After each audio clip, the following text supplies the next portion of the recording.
चोट लागता। सचो ए छोटी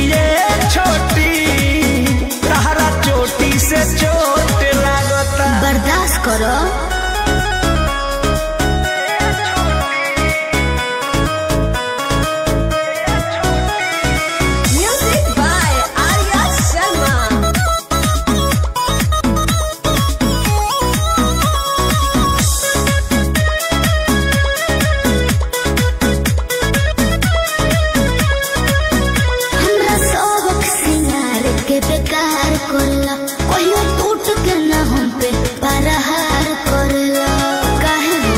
पगली क्या कहत रे बुझा गोरी सटला या खटला से गल गईनी तोहर देखी सूरतिया फिसल गईनी। अब तो कोर के नीचे भी उठला गता।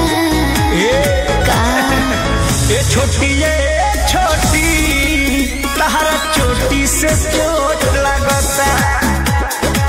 ए छोटी तहरा चोटी से चोट लगता। घाव को ये का देबू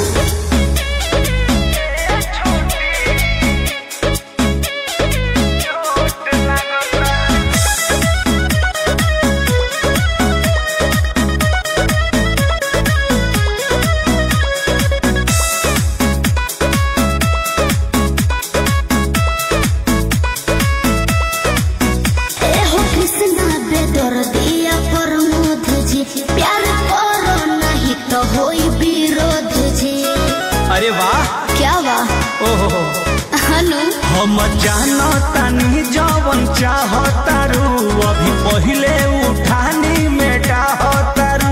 देह पहिले से ज्यादा तुहर मोटा लागता।